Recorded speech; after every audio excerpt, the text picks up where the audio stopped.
प्रधानमंत्री त्रिपुरा में हैं और वहां पर कई परियोजनाओं का उन्होंने शिलान्यास किया और कई का उद्घाटन भी किया है। और देश भर में लेकिन इस वक्त चर्चा एक बात की सबसे ज्यादा हो रही है, वो है कोरोना का बढ़ता हुआ खतरा। कोरोना एक बार फिर से डेंजर जोन में पहुंचता जा रहा है। तीसरी लहर को लेकर जो आशंका जताई जा रही थी वो सच होती हुई दिखाई दे रही है। 24 घंटे में 37,000 से ज्यादा मामले आए हैं, 124 लोगों की मौत हुई है। ये देश भर का आंकड़ा है। दिल्ली की अगर बात करें तो दिल्ली में अब नाइट कर्फ्यू के बाद वीकेंड कर्फ्यू लगाने का भी फैसला हो चुका है। सरकारी और प्राइवेट दोनों तरह के ऑफिसेज में वर्क फ्रॉम होम लागू किया जा रहा है। School, college, cinema, theatre, gym, clubs पर फिर से कठोर पाबंदियां लग रही हैं। जो दिल्ली में हो रहा है कुछ वैसा ही हाल मुंबई का भी है। दिल्ली के मुख्यमंत्री अरविंद केजरीवाल खुद कोरोना पॉजिटिव हो गए हैं, तो मुंबई में भी मिनिस्टर्स कोरोना से नहीं बच पा रहे। बिहार के पटना में आज कल से 51% ज्यादा कोरोना पॉजिटिव मामले आए। सवाल है कि अब आगे क्या? चुनाव क्या समय पर होंगे या चुनाव टाल दिए जाएंगे? चुनाव की रैलियों का क्या होगा? यूपी में आज मुख्यमंत्री बैठक करेंगे, प्रधानमंत्री मोदी गुरुवार को कैबिनेट की वर्चुअल मीटिंग करेंगे। क्या कोई बड़ा डिसीजन होगा? कोरोना के इस नए खतरे इसमें कितना डेल्टा है, कितना ओमिक्रॉन है, इसी पर हम बात करेंगे। हमारे साथ कई मेहमान जुड़ रहे हैं इस वक्त। आपका परिचय करा दें। निगहत अब्बास भारतीय जनता पार्टी के प्रवक्ता हमारे साथ जुड़ रही है। निगहत जी, आपका स्वागत है। मैं उम्मीद करता हूं मेरी आवाज मिल रही होगी आपको। हमारे साथ रीना गुप्ता जी जुड़ रही हैं, आम आदमी पार्टी की नेता और प्रवक्ता हैं। रीना जी, आपका भी स्वागत है। डॉक्टर चंद्रकांत लहरिया एपिडेमियोलॉजिस्ट हैं, पब्लिक हेल्थ एक्सपर्ट हैं। डॉक्टर साहब, स्वागत है आपका। डॉक्टर नीलम मोहन हमारे साथ जुड़ रही हैं मेदांता हॉस्पिटल से, director paediatric gastroenterology, hepatology and liver transplantation. Doctor साहब, आपका भी बहुत स्वागत है। देखिए, सीधे सीधे शब्दों में कहें तो इस वक्त आम आदमी जो है वो ये जानना चाहता है, मैं भी जानना चाहता हूं कि क्या देश में, आपके शहर में एक बार फिर लॉकडाउन लगने जा रहा है? मामले जैसा हमने आपको बताया 37,000 मामले देश के अंदर आ चुके हैं, जो आपसे कुछ दिनों पहले तक 10,000 के नीचे रहते थे। 6-7 एक एवरेज चल रहा था, वो चंद दिनों के अंदर आप देख रहे हैं कि पहुंच चुका है 37-40,000 के आसपास। दिल्ली में सख्तियां लागू हो चुकी हैं। पहले नाइट कर्फ्यू था, अब वो वीकेंड कर्फ्यू हो गया है। दफ्तरों में अब लोगों की प्रेजेंस कम की जा रही है। तो धीरे धीरे ऐसा लग रहा है कि हम फिर उसी लॉकडाउन की तरफ बढ़ रहे हैं। तो मेरा रीना जी अगर जुड़ गई तो बता दें अगर उन तक आवाज जा रही है हमारी, क्योंकि दिल्ली की बातें मैं शुरुआत उनसे करना चाहता हूं। जी रीना जी, यही सवाल है, क्या अब हम एक फुल लॉकडाउन की ओर बढ़ रहे हैं? देखिए सौरभ जी, दिल्ली के मुख्यमंत्री ने हमेशा से ये कहा है कि lockdown is not the best solution. सबसे अच्छा सोल्यूशन तो यही है कि हम अपना वैक्सीनेशन रेट अच्छा रखें। तो उस मामले में दिल्ली की स्थिति काफी अच्छी है, क्योंकि 100% अडल्ट जो हैं दिल्ली में उनका फर्स्ट डोसेज हो चुका है, 75% का दोनों डोसेज हो चुकी हैं और बूस्टर डोसेज भी स्टार्ट हो गई है। दिल्ली में बच्चों की वैक्सीनेशन भी शुरू हो गई है। तो जहां तक वैक्सीनेशन का सवाल है, दिल्ली एक अच्छे लेवल पे है वैक्सीनेशन रेट के। और ये जो आज जो थोड़ी सी पाबंदियां लगाई गई हैं, वो सिर्फ इसीलिए लगाई गई हैं कि अगर जरूरी है तो आप घर से बाहर निकलें। और वीकेंड पे, जैसे अधिकतर ऑफिसेज वैसे भी बंद रहते हैं, तो वीकेंड के लिए पाबंदी इसलिए लगाई गई है कि वीकेंड पे अगर जरूरी नहीं है, अगर आपकी रोजी रोटी निर्भर नहीं करती है कि आप रोज घर से बाहर जाएं, तो कोशिश रहे कि आप घर में ही रहें। तीसरी बात, मास्क लगाने का जो है वो सबसे इंपॉर्टेंट एस्पेक्ट है जो हमें नहीं भूलना चाहिए। तो जहां तक हो सके मास्क लगा के रखें। और दिल्ली सरकार जो है, हम लोग पूरी तरह से तैयारी है। बेड्स की कैपेसिटी, ऑक्सीजन, सब कुछ पूरे हाईएस्ट लेवल पे मॉनिटर किया जा रहा है। तो अगर कोई पॉजिटिविटी रेशो बढ़ता भी है तो सरकार उससे डील करने के लिए पूरी तरह तैयार है। लेकिन हम लोगों को, सबको वही, अगर कोई ऐसे लोग रह गए हैं जिनकी सेकंड डोसेज नहीं हुई है, या फिर कोई लोग ऐसे हैं जिनकी फर्स्ट डोसेज 8-9 महीने पहले हुई है, तो वो अपनी बूस्टर डोज लगवाने की जरूर फौरन वो स्टेप उठाएं। Because vaccination is the only prevention, as we have been saying that. अगर मैं आपकी बात सही समझ रहा हूं तो आप कह रही हैं कि बहुत सारे फैक्टर्स हैं जिन पर निर्भर करेगा कि आगे क्या फैसला होता है। आपकी सरकार नहीं चाहती लॉकडाउन लगे, लेकिन उसको रूल आउट भी नहीं किया जा सकता। आज की तारीख में क्योंकि हॉस्पिटलाइजेशन रेट भी काफी लो है, और सौरभ जी आपको पता है कि दिल्ली की और देश की बहुत बड़ी एक आबादी ऐसी होती है जो रोजी रोटी उनकी निर्भर होती है कि उनको रोज बाहर जाके काम करना पड़ता है। और हमने देखा कि पिछले जो लॉकडाउन्स थे ऐसे टाइम्स में उनकी जो लाइवलीहुड्स थी बहुत नेगेटिवली इंपैक्ट हुई। तो सरकार ये बिल्कुल नहीं चाहती है कि लॉकडाउन लगे, लेकिन एट द सेम टाइम अगर आप अपनी अननेसेसरी एक्टिविटीज को रोक सकें, सोशल गैदरिंग्स को बिल्कुल खत्म कर पाएं, तो यही सरकार की आपके चैनल के माध्यम से सबसे गुजारिश है। और लगभग यही राय हम बाकी राज्यों में भी जो लोग प्रशासन में बैठे हैं उनसे बात करते हैं, तो सरकारें जो हैं बहुत इंक्लाइंड नहीं है लॉकडाउन की तरफ, लेकिन फिर अगर मामले बढ़ने लगेंगे बहुत ज्यादा, अगर अस्पतालों में हॉस्पिटलाइजेशन रेट बहुत बढ़ेगा तो फिर मजबूरन सरकार को वो सख्तियां करनी पड़ती हैं। हमारे साथ डॉक्टर लहरिया भी जुड़ रहे हैं। डॉक्टर लहरिया, लॉकडाउन को लेकर पब्लिक की एक्टिविटीज को रिस्ट्रिक्ट करने को लेकर आपकी क्या राय है? हमें याद रखना होगा कि लॉकडाउन या रेस्ट्रिक्शंस होते हैं, उनका उद्देश्य क्या होता है? उनका उद्देश्य होता है कि जो स्वास्थ्य सेवाएं हैं उनको सुदृढ़ किया जाए और साथ में वायरस के ट्रांसमिशन को रिड्यूस किया जाए। लेकिन हमने लॉकडाउन का इस्तेमाल मार्च, अप्रैल, मई, जून 2020 में किया था, तो उस बात को 18 महीने गुजर चुके हैं, तो पर्याप्त स्वास्थ्य सेवाएं सुदृढ़ हो चुकी हैं जितनी जरूरत थी। अगर उस नहीं हुई है तो अब छोटे से समय में कुछ नहीं किया जा सकता, तो लॉकडाउन का इतना महत्व नहीं है। दूसरी बात है कि वायरस इतने, हम जानते हैं 80% करीब केसेज हैं वो ओमिक्रॉन के हैं, सारे दिल्ली से और सारे देश के विभिन्न हिस्सों से केस आ रहे हैं, तो एक तरह से कम्युनिटी ट्रांसमिशन है जहां पर रेस्ट्रिक्शन से इतना फायदा नहीं होगा। तीसरी और महत्वपूर्ण बात यह है कि अब 2 साल में हम समझ चुके हैं, अभी फिलहाल जो ओमिक्रॉन की वजह से केसेज बढ़ रहे हैं उसमें हम कह सकते हैं इन्फेक्शन एंड डिजीज डीकपलिंग है, अर्थात अब हम सिर्फ इन्फेक्शन पर नहीं देख सकते, इन्फेक्शन या टेस्ट पॉजिटिविटी रेट हमारा क्राइटेरिया नहीं हो सकता। हमें इस बात पर भी नजर रखनी होगी कि हमारा हॉस्पिटलाइजेशन रेट क्या है, कितने फीसदी लोगों को ऑक्सीजन बेड की जरूरत है, और वो फॉर्चुनेटली अभी कम है। तो हमें एक समग्र आंकड़ों को लेकर उसके आधार पर निर्णय लेना होगा। हाँ, रेस्ट्रिक्शन कुछ की जरूरत होगी, अलग अलग पहलुओं से हमें लोगों की जिंदगी को ही बचाना है, लेकिन महत्वपूर्ण बात है कि इस स्टेज पे हमारे पास वैज्ञानिक समझ है।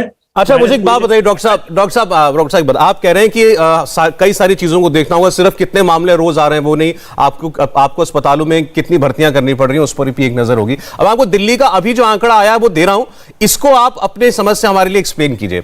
अभी का आंकड़ा है, दिल्ली में 5481 नए मामले आए, लगभग 5500 केसेस आए, 3 मौतें हुई हैं।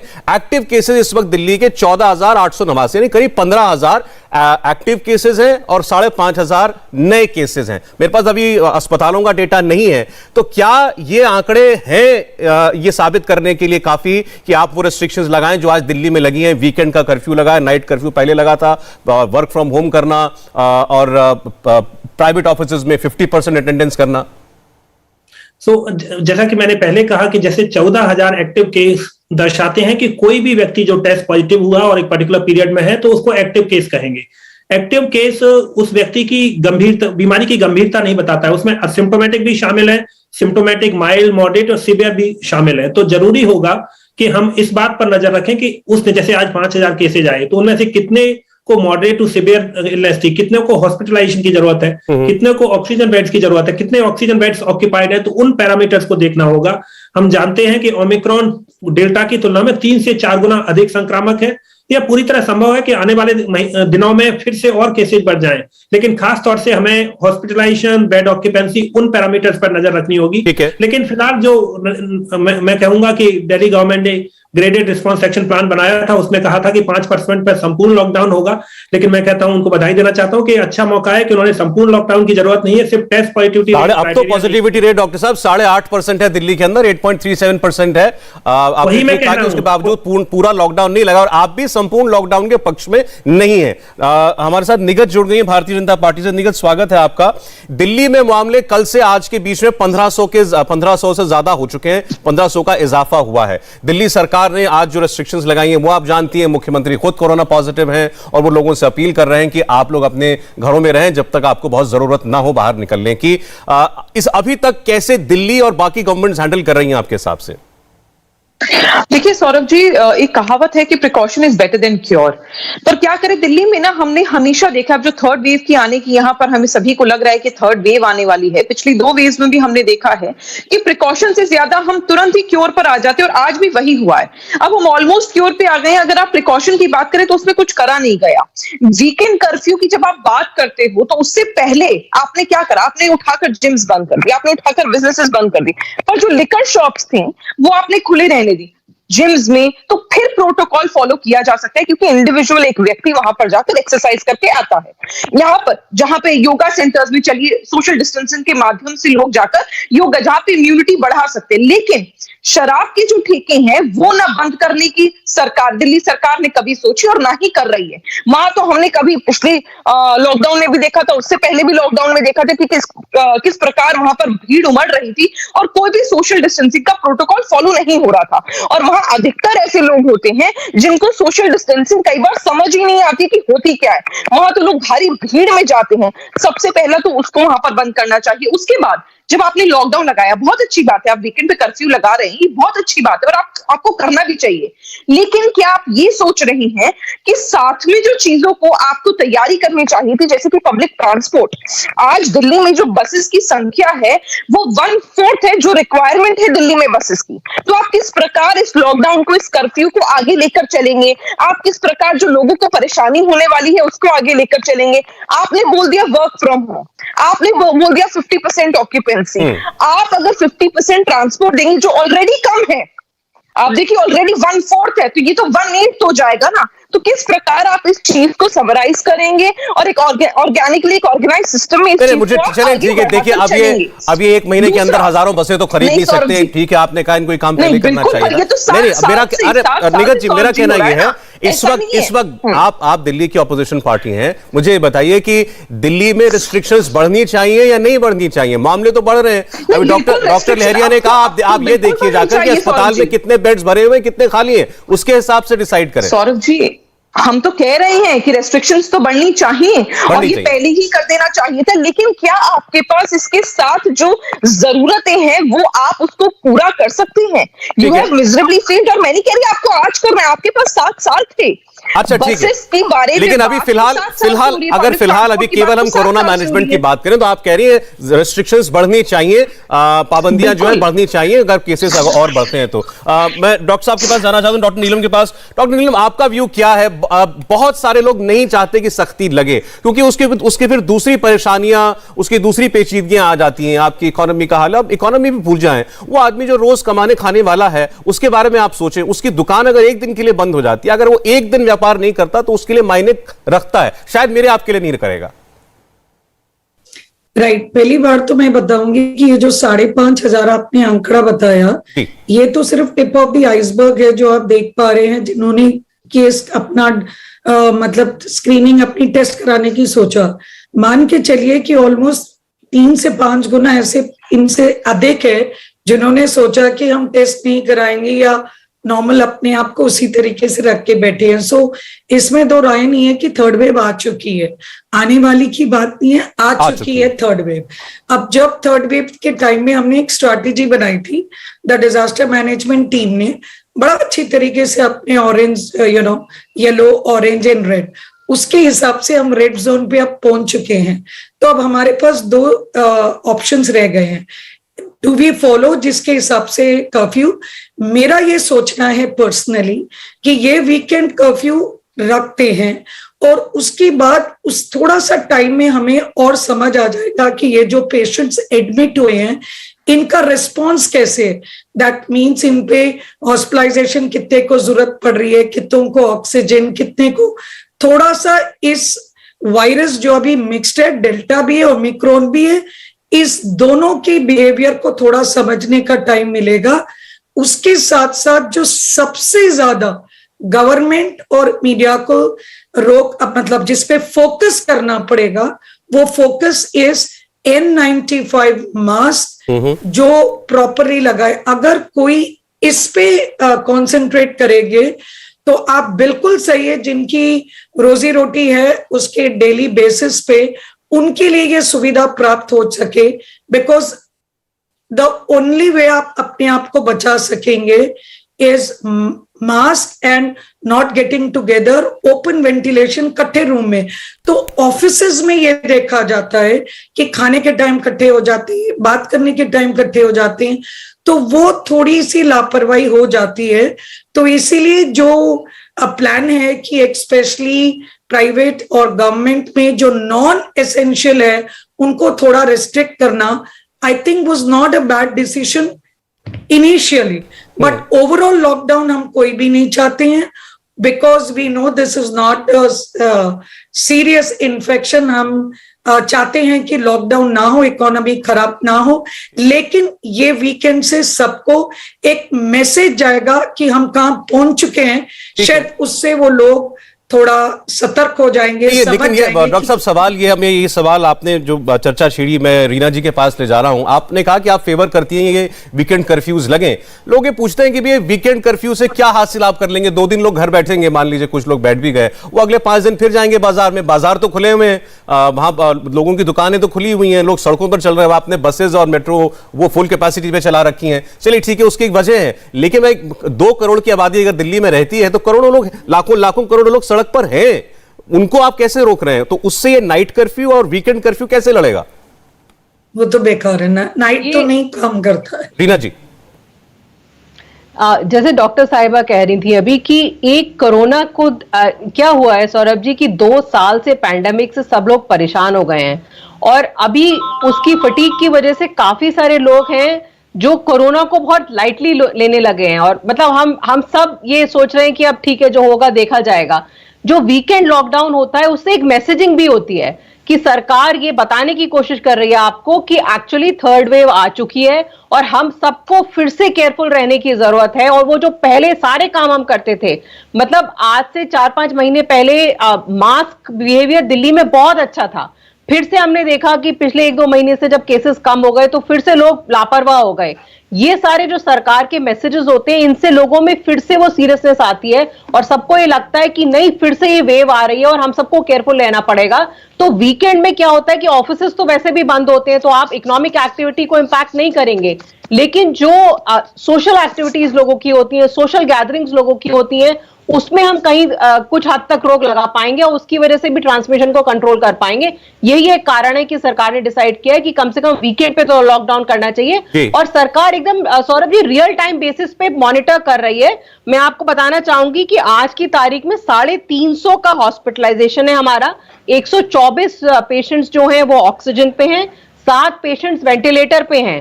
तो हालांकि 15,000 पॉजिटिव केसेस हैं, लेकिन रेट ऑफ हॉस्पिटलाइजेशन अभी भी लो है। और अगर सरकार को ऐसा नजर आता है कि रेट ऑफ हॉस्पिटलाइजेशन बढ़ रहा है तो उसी के हिसाब से सरकार फिर से निर्णय लेगी। तो एकदम रियल टाइम बेसिस पे सब कुछ मॉनिटर हो रहा है। जहां तक कि प्रिपेयर्डनेस की बात है तो प्रिपेयर्डनेस भी बिल्कुल रियल टाइम बेसिस पे मॉनिटर हो रही है। ऑक्सीजन की सप्लाई, बेड की supply, everything is being monitored.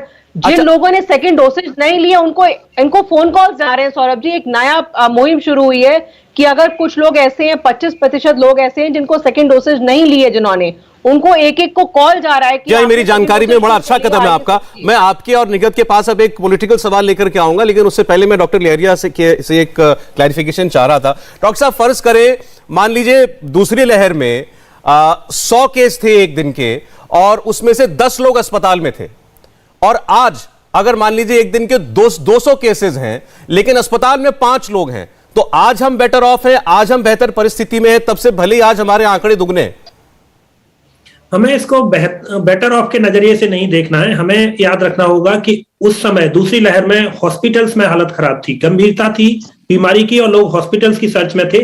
इस लहर में संक्रमण अधिक फैलता है, तो जरूरत है कि इस लहर के लिए हम सिर्फ हॉस्पिटल्स की प्रिपेयर्डनेस पर ध्यान नहीं दें, लोगों में जागरूकता लाने पर ध्यान दें, जिससे संक्रमण की दर कम हो। लोग फेस मास्क, फिजिकल डिस्टेंसिंग, अगर लोगों को इकोनॉमिक एक्टिविटी भी अलाउ करना है, लेकिन संक्रमण को रोकने पर ध्यान देना होगा। मैं एक और महत्वपूर्ण बात कहना चाहूंगा कि हमारे पिछले 18 महीनों में हॉस्पिटल्स बेड काफी संख्या में बन गए हैं और इसी वजह से ऑक्यूपेंसी रेट 2% या 3% है। लेकिन जो प्राइमरी हेल्थ सेंटर्स होते हैं, इस लहर में जरूरत इस बात की होगी कि लोगों को अगर कॉमन कंडीशन, कोल्ड और फीवर और सिम्टम्स आते हैं तो नजदीक के स्वास्थ्य केंद्र पर जाकर वो कंसल्ट कर सकें, साथ ही वो टेस्टिंग करवा सकें। तो इस लहर में जरूरत इस बात की है कि जो छोटी वाली हेल्थ फैसिलिटीज हैं उनको एक्टिवेट किया जाए, लोगों में जागरूकता लाई जाए, तो हमें अलग नजरिए से देखना होगा। साथ में अंतिम बात यह है कि हम इवॉल्विंग सिचुएशन है, तो हम नहीं कह सकते कि 7 दिन बाद क्या होगा, लेकिन जरूरी है कि उस परिस्थिति पर नजर रखी जाए और जैसे जैसे परिस्थिति इवॉल्व होगी कदम उठाए जाए। दिक्कत यह है डॉक्टर साहब कि आप मैसेजिंग देंगे कैसे? अब वही जो बात में बात कर रहा था निगत, अब आप टीवी पे आकर के तो मंत्री मुख्यमंत्री जनता से हाथ जोड़ के अपील करते हैं कि आप मास्क लगाइए, आप 2 गज की दूरी मेंटेन करिए, और वही दिन में जो है हजारों लाखों की रैलियां, भीड़ लगा के रैलियां करते हैं, तो आप कैसी मैसेजिंग करेंगे? मैं दिल्ली की भी बात करता हूं, यूपी की भी बात करता हूं। चलिए आपसे बात कर रहा हूं, मैं यूपी का उदाहरण देता हूं आपको। यूपी में रोज रैलियां हो रही हैं लाखों लोगों की, और मुख्यमंत्री ने तो ये तक कह दिया कि ये जो इस बार जो कोरोना आया है ये एक वायरल जैसा है, जैसा नॉर्मल आपको वायरल इन्फेक्शन हो जाता है कई बार सीजन में, वैसा ये घबराने की जरूरत नहीं है। आप कैसे रोकेंगे लोगों को फिर, जब आप खुद उदाहरण पेश नहीं कर रहे? देखिए, नहीं सौरभ जी, आपकी बात बिल्कुल सही है कि रैलियों को बंद होना जरूरी है। अगर कोई संक्रमण किसी जगह पर, किसी स्टेट में या फिर किसी सिटी में बढ़ रहा है तो उस एरिया में कर्फ्यू भी लगाना जरूरी है। और बहुत जरूरी है कि हम अभी पॉलिटिकल सिस्टम को उस तरह से करें कि यहाँ पे पॉलिटिकल रैलीज को बंद किया जाए, चाहे वो कोई भी पार्टी हो, चाहे वो भारतीय जनता पार्टी की सरकार हो, चाहे वो केजरीवाल जी की सरकार हो, चाहे किसी की भी सरकार हो। ये तो बहुत जरूरी है। लेकिन जो आपने मुख्यमंत्री जी को अभी कोट करा कि उन्होंने कहा ये जो वायरल, ये जो ओमिक्रॉन वेरिएंट है ये तो माइल्ड है, पर ये तो जग जाहिर है ना, ओमिक्रॉन का जो वेरिएंट है ये थोड़ा माइल्ड है, और ये डॉक्टर्स खुद कह रहे हैं कि बहुत माइल्ड है। लेकिन हाँ, इसका मतलब ये नहीं है कि हम रैलियां करें और हम संक्रमण से बचे ना। हम मास्क पहनना बहुत जरूरी है, सोशल डिस्टेंसिंग बहुत जरूरी है, और अगर सरकार को लगेगा कि हाँ हमारे शहर में, हमारी सिटी में, हमारे राज्य में केसेस का आंकड़ा बढ़ रहा है और ये अनकंट्रोलेबल हो रहा है, तो आप खुद देखिएगा, जिन योगी आदित्यनाथ जी को आप कोट कर रहे हैं वो खुद ही कर्फ्यू भी लगाएंगे और जरूरत पड़ने पर लॉकडाउन भी लगाएंगे। लेकिन वो अभी आपने सुना डॉक्टर नीलम ने तो ये कहा कि अब इस मुगालते में रहने की जरूरत ही नहीं है कि तीसरी लहर आएगी या कब आएगी, वो आ चुकी है। ये उन्होंने फ्रेज इस्तेमाल किया, टिप ऑफ द आइसबर्ग। हम नहीं जानते कितने केसेस हैं।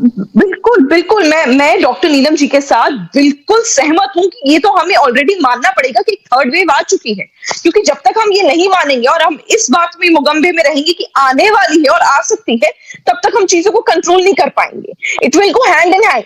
हमें सरकार को भी मानना पड़ेगा, पार्टी को भी मानना पड़ेगा और जनता को भी मानना पड़ेगा। लेकिन आज भी हम देख रहे हैं 100 बार बोलने के बावजूद आम लोग भी खुद भी जा रहे हैं। न्यू ईयर्स पे आप देखिए कितने धमाके हुए हैं। देश भर में कोरोना के बढ़ते मामलों के बीच सबके मन में सवाल है कि क्या एक बार फिर देश लॉकडाउन की तरफ बढ़ रहा है। दिल्ली में, मुंबई में, कई राज्यों में अब तमाम तरीके की पाबंदियां, नाइट कर्फ्यू, उसके बाद वीकेंड कर्फ्यू वापसी कर चुका है। हमारे साथ मेहमान जुड़े हुए हैं रीना गुप्ता जी, आम आदमी पार्टी से। रीना जी, मुख्यमंत्री अरविंद केजरीवाल कोरोना संक्रमित हुए, हम सब दुआ करते हैं वो जल्द ठीक हो, लेकिन साफ है मुख्यमंत्री जी को कोरोना संक्रमण कहां से हुआ ये तो नहीं कह सकते, लेकिन वो भी पंजाब में खुलेआम रैलियां कर रहे थे।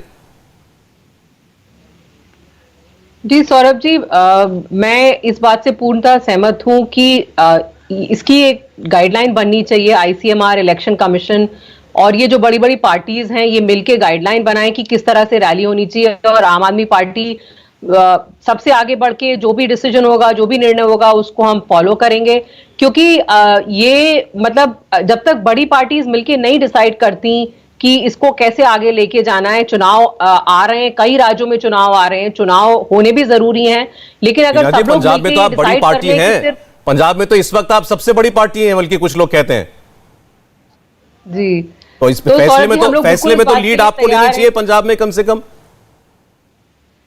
नहीं सौरभ जी, ये तो जितनी जो सेंट्रल गवर्नमेंट की बॉडीज हैं, चाहे वो इलेक्शन कमीशन हो, चाहे वो आईसीएमआर हो, इनको मिलकर गाइडलाइन बनानी पड़ेगी और उस गाइडलाइन को फॉलो करने के लिए हम तैयार हैं। रीना गुप्ता जी, इस पर भी बहुत चर्चा हो चुकी है कि कौन तय करेगा। इलेक्शन कमीशन अभी कुछ नहीं कर सकता क्योंकि भी मॉडल कोड ऑफ कॉन्डक्ट लागू नहीं हुआ है। इलेक्शन कमीशन के हाथ में ये नहीं है, ये सरकारों के पास है निर्णय, ये पार्टियों के पास है निर्णय कि आप तय करें कि आपको करना है कि नहीं करना है। इलेक्शन कमीशन आज अनाउंस कर दे कि चुनाव की dates, model code of conduct लागू हो जाएगा, और ये तो हमने देखा ही है कि पिछले दिनों में अब आप बंदूक ईसीआई के कंधे पर रख दें, मतलब आप कह रहे हैं कि पार्टियों की कोई जिम्मेदारी नहीं है, कोई और आपके लिए तय कर दे ताकि सबको मानना पड़े। ऐसा ना हो जाए कि मैं तो रैली बंद कर दूं और बाकी करते रहें तो मेरा नुकसान हो जाए। एग्जैक्टली सौरभ जी, सबको मिलकर करना पड़ेगा और इसके लिए पहल हमारी बड़ी पार्टियों को ही करनी पड़ेगी। तो हम तो बहुत छोटी सी पार्टी है, हमारा पूरा समर्थन है इसमें। अभी देखिए, आपने बोल दिया कोई कोट करके सोशल मीडिया पे डाल देगा इसको कि हम तो छोटी सी पार्टी हैं। डॉक्टर रीना, आपका पक्ष क्या है? ये रैलियां बंद होनी चाहिए कि नहीं होनी चाहिए? डॉक्टर नीलम, माफ कीजिएगा जी, मेरे हिसाब से रैली 100% बंद होनी चाहिए। मैंने इनफैक्ट पहले बोला था कि सिर्फ दिस वीकेंड में, not all weekends, this weekend just to give a message, that was my purpose of saying कि थोड़ा सा सबको आइडिया हो जाएगा किस तरफ चल रहे हैं। बट फॉर रैलीज ये नहीं, इसमें तो कुछ सीखने की बात ही नहीं है, बिकॉज सेकेंड वेव ने हमें सिखाया, पूरी इंटरनेशनल लैंसेट तक की जर्नल में ये लिखा गया था कि इंडिया में जो इतना प्रॉब्लम हुई उसका कारण रैलीज को बताया गया था इन मेडिकल जर्नल्स में। तो मैं इस बात से पूरी सहमत हूं कि किसी तरीके से आप लोग इसको रैलीज को बंद करें और वर्चुअल रैलीज का कुछ आइडिया सोचे, जैसे हम लोग भी वर्चुअल मीटिंग्स करते हैं वैसे कोई तरीका अपनाएं और रियल इन पर्सन रैलीज को बंद करें। नहीं, लेकिन फिर जब बात आती है रैलियों की तो फिर हर राज्य के अलग अलग आंकड़े दिखाए जाने लगते हैं कि भाई यूपी में तो देखिए पॉजिटिविटी रेट बहुत कम है, 1 या 2% ही है, तो यूपी में क्या खतरा है, तो वहां चलने दो रैली। नीलम जी, आप मुझसे पूछिए। जी हाँ नीलम जी, जी हाँ। डॉक्टर साहब, डॉक्टर चंद्रकांत लहरिया, आप क्या कहेंगे इस पर? यह स्टेट वाइज पॉजिटिविटी रेट के आंकड़े देखकर तय करेंगे रैलियां हो या संपूर्ण बैन होना चाहिए या बिल्कुल नहीं होना चाहिए? देखिए, रैलियों को बंद करना एक आइडियल सिचुएशन है, लेकिन आइडियल सिचुएशन कभी नहीं होती है। उससे बेहतर होगा कि अलग अलग राज्यों में एक गाइडलाइंस बनाई जाए कि अगर हम कहते हैं कि शादी या गम में 20 लोग आ सकते हैं या पर्टिकुलर एरिया में सिर्फ 50 लोग आ सकते हैं, तो उसी तरह से रैलियों के लिए नियम होना चाहिए। हो सकता है एक तरीका यह है कि रैलियों के लिए कहें कि अधिकतम लोग अलाउड, अगर आपके पास इतना बड़ा ग्राउंड है तो इतने होंगे, तो उनको कंट्रोल करने की कोशिश की जानी चाहिए। ऑफ कोर्स आइडियल कभी नहीं होता है, तो लोकल सिचुएशन फैक्टर इन की जा सकती है। मैं ये नहीं कहूंगा कि ऐसा हो सकता है कि अगर किसी एरिया में बहुत ही लो पॉजिटिविटी है तो वहां पे अभी फिलहाल बंद कर देना चाहिए। हर चाहे रेस्ट्रिक्शन हो या रैलियां, लोकल सिचुएशन के आधार पर निर्णय लेने की जरूरत है और वो एक सही अप्रोच होगी। बट से यूपी की अगर आप बात की, यूपी में नाइट कर्फ्यू लागू है, तो नाइट कर्फ्यू आप लगा रहे हैं कि 10 बजे के बाद कोई आ नहीं सकता है, लेकिन दिन में आप चाहे लाखों लोग जमा हो जाए, लोगों की समझ में नहीं आता है लॉजिक। नहीं, बिल्कुल गलत है। कि याद रखना होगा कि नाइट कर्फ्यू हो या वीकेंड कर्फ्यू हो, कभी भी वो पूरे स्टेट वाइज कभी नहीं लगाए जा सकते। अब बात करते हैं ग्रामीण क्षेत्रों, गांव देहात में कहां संक्रमण है, फिलहाल नाइट कर्फ्यू का कोई वैल्यू नहीं है, लोगों की इकोनॉमिक एक्टिविटी है। या किसी अगर लखनऊ में संक्रमण है उदाहरण के तौर पे, या किसी राज्य की राजधानी भोपाल या जयपुर में संक्रमण है, तो उसका मतलब नहीं है कि दूर देहात के एक डिस्ट्रिक्ट में भी सेम पॉलिसी फॉलो की जाए। महत्वपूर्ण होगा कि लोकलाइज डिस्ट्रिक्ट स्पेसिफिक, बल्कि एक सब डिस्ट्रिक्ट स्पेसिफिक पॉलिसी फॉलो की जाए और उस हिसाब से निर्णय लिया जाएगा। किसी और खास तौर से न केवल करंट पॉजिटिविटी बट ट्रेंड को भी देखने की जरूरत है कि किस डायरेक्शन में जा रहा है, और उन सब आधार पर निर्णय लिए जा सकते हैं। डॉक्टर साहब, मैं चलिए अगले विषय पर बढ़ूं और सबसे पहले आप ही की राय लेता हूं। मैंने आपका एक पेपर पढ़ा था कुछ वक्त पहले, शायद दूसरी लहर में, जिसमें आपने लिखा था कि एजुकेशनल एक्टिविटीज सबसे बाद में बंद होनी चाहिए और सबसे जल्दी खुलनी चाहिए। आज की तारीख में कई राज्यों में स्कूल्स बंद हैं लेकिन कॉलेजेस खुले हुए हैं, यूनिवर्सिटीज खुली हुई हैं। क्या अब स्कूल कॉलेज भी बंद करने का वक्त आ गया है?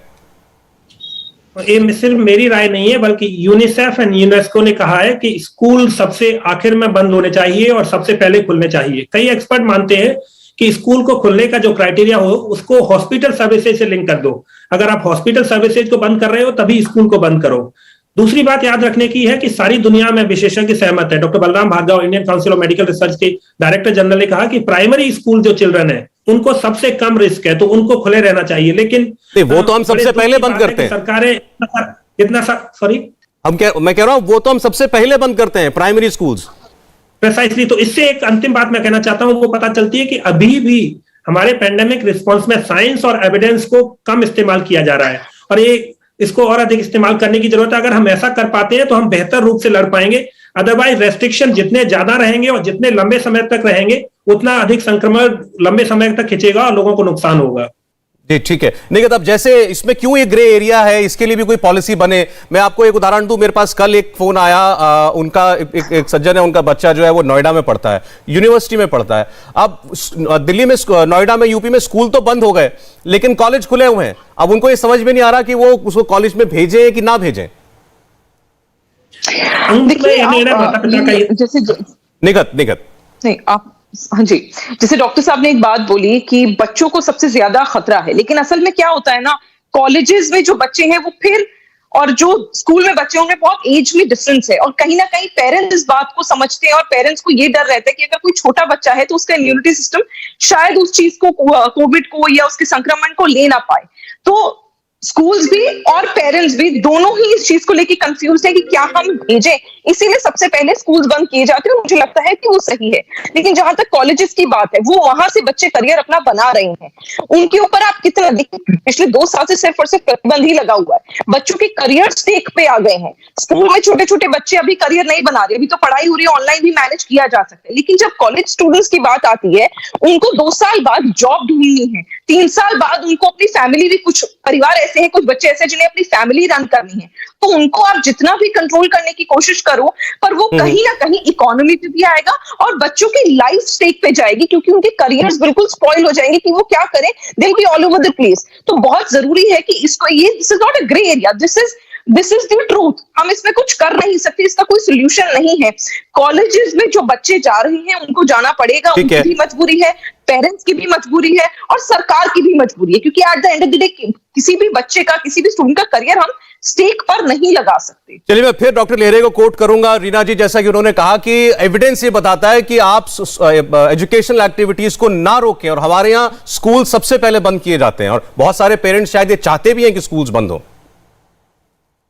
देखिए सौरभ जी, पेरेंट्स जो हैं वो बहुत चिंता में रहते हैं, और इसका सबसे आसान तरीका यही है कि आप बच्चों की वैक्सीनेशन, जो पूरे विश्व में 9 महीने से उपलब्ध है, अभी तक भारत में हमने उसको अप्रूव नहीं किया है, अभी 14 to 18 स्टार्ट हुई है, तो क्यों हम इतना देरी कर रहे हैं कि बच्चों की वैक्सीनेशन इंडिया में अभी भी अप्रूव नहीं है। मेरी बहन के बच्चे विदेश में रहते हैं, उनके बच्चों को कब से वैक्सीनेशन लगी हुई है और वो स्कूल जा रहे हैं। मेरे बच्चे को वैक्सीनेशन नहीं लगी है क्योंकि इंडिया में केंद्र सरकार अभी तक सोई हुई है और बच्चों की वैक्सीनेशन अप्रूव भी नहीं हुई है। जितनी जल्दी से जल्दी हम वैक्सीनेशन अप्रूव करेंगे, जितनी जल्दी से जल्दी हम बूस्टर डोजेस देंगे, तभी आप पूरे देश को, इकोनॉमी को, सबको दोबारा से चलता करेंगे। नहीं तो फिर ये lockdown, weekend curfew, night curfew, यही एक तरीका रह जाता है सरकारों के पास केसेस कंट्रोल करने का। तो हमें वैक्सीनेशन रेट इंप्रूव करना पड़ेगा। अभी भी आप देखिए नेशनल लेवल पे जो वैक्सीनेशन रेट। जी रीना जी, लिंक फ्रीज हो गया। लेकिन निगत, ये सवाल उनका मेरे ख्याल से आपके लिए था। वो नाखुशी जाहिर कर रही थी वैक्सीनेशन की रफ्तार पर, और खास तौर पर बच्चों के लिए जो बहुत देरी से हमने अभी, और वो भी केवल एक आयु वर्ग के लिए वैक्सीनेशन शुरू किया है। देखिए सौरभ जी, जाहिर सी बात है वो लोग विपक्ष में हैं अगर सेंट्रल में बात की जाए, और ये वजह है कि वो कुछ ना कुछ इस बात को हमेशा वो लोग पकड़ेंगे। लेकिन आप देखिए, ये मैं नहीं कह रही हूँ, इंटरनेशनली लोग कह रहे हैं कि इतना बड़ा देश जहां पर 150 करोड़ की ऑलमोस्ट आबादी है, वहां पर 100 करोड़ से भी अधिक लोगों को फर्स्ट डोज लग चुका है, and which is actually the fact, जिसकी वजह से लोग संक्रमण से बच भी रहे हैं। ये डॉक्टर साइंटिस्ट का खुद का मानना है। इसीलिए हमने फर्स्ट और सेकंड डोज के बीच में ड्यूरेशन जो है वो धीरे धीरे बढ़ी भी है, क्योंकि फर्स्ट डोज से भी लोगों की एंटीबॉडीज बन रही हैं। फर्स्ट डोज भी 100 करोड़ से अधिक इनका सवाल ये है कि बच्चों को भी वैक्सीनेशन हमने पहले क्यों नहीं शुरू कर दिया। कोवैक्सीन को भारत ने कई हफ्तों पहले अप्रूवल दे दिया था बच्चों के लिए।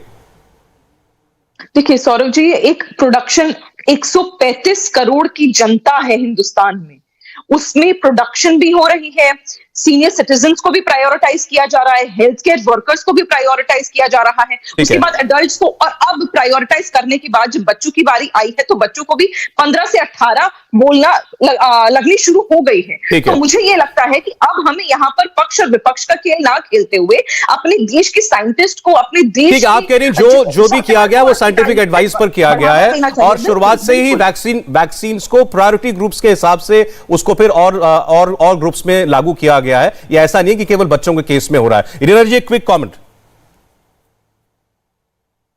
नहीं, देखिए Saurabh ji, vaccination policy government of India की शुरू से फ्लॉड रही है। ये मैं नहीं कह रही हूँ, ये लैंसेट ने कहा है।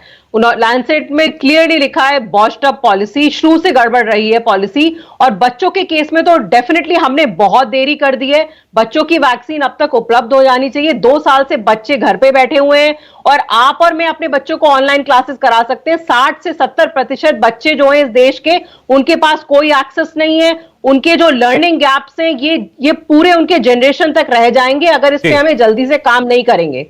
ठीक है, डॉक्टर नीलम, आपका क्या टेक है इस पर? क्या भारत ने बच्चों को वैक्सीन देने में देरी की है?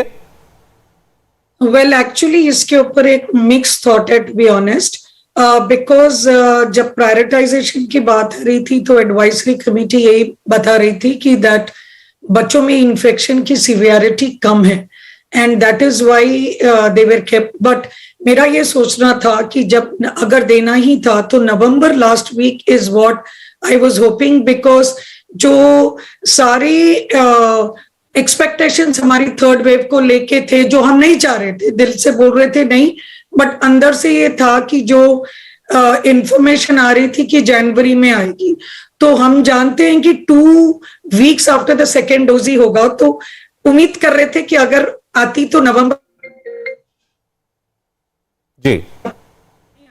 लेकिन ये भी मैं कहूं कि उससे कोई बहुत बड़ा फर्क पड़ जाएगा इमीडिएटली बच्चों की हेल्थ में is going to be a very debatable question this way or that way, because severity कम थी, so prioritization। अब जैसे हेल्थ केयर वर्कर्स, आपने देखा है कि बिहार में एक ही हॉस्पिटल में 75 हेल्थ केयर वर्कर्स, पूरा हेल्थ केयर वर्कर्स क्रैश हो गया। आई विश बूस्टर डोज भी थोड़ी पहले मिलती। ठीक है, ठीक। तो आप कह रहे हैं कि प्रायोरिटाइज करना सही है, लेकिन ये काम शायद 1 महीना पहले होता तो इसका ज्यादा असर मिलता। जब आप पीक पर जा रहे हैं, लहर में जब आप आ चुकी है, उससे पहले आप कुछ और लोगों को सिक्योर कर सकते थे। डॉक्टर चंद्रकांत लेरे, लेकिन जो बच्चों को वैक्सीन वाली बात है, केवल इस निगाह से नहीं उसको देखते कि बच्चे जो है उनको सीवियर इन्फेक्शन नहीं होता, लेकिन बच्चे कैरियर तो बनते हैं। तो इसमें याद रखने की बात है कि वैक्सीन सिर्फ moderate to severe illness, hospitalisation और डेथ से बचाती है। वैक्सीन का संक्रमण को रोकने में लगभग बहुत कम भूमिका होती है, खासतौर से जो वैक्सीन भारत में यूज हो रही है।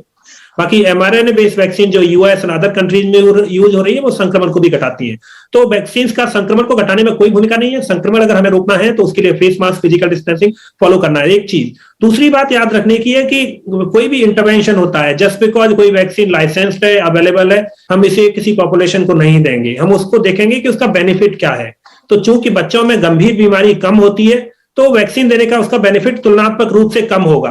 तो आप किसको दोगे? जिसको हायर रिस्क है, elderly, 45 to 59, comorbidity, adult population. जब उस पॉपुलेशन का एक पर्टिकुलर कवरेज अचीव हो गया तो उसके बाद बच्चों पर आए। अंतिम बात मैं कहना चाहूंगा कि बच्चों में भी अभी भी विशेषज्ञ इस बात पर काफी डिस्कशन कर रहे हैं कि भारत जैसे देश, जहां पे बच्चों को संक्रमण लगभग उसी दर पर हुआ है जिस रेट पर एडल्ट को संक्रमण हुआ है, और इस लिहाज से बच्चे प्रोटेक्टेड है, पर उनमें गंभीर बीमारी नहीं होती है, तो सिर्फ उन बच्चों को प्राथमिकता दी जानी चाहिए वैसे जिनको कोई गंभीर या कोमॉर्बिड कंडीशन है। लेकिन भारत सरकार ने बड़े स्तर पर खोल दिया, वो भी एक अच्छी बात है। अल्टीमेटली बच्चों को वैक्सीन लगनी ही थी, समय की बात थी कि किस समय लगेगी।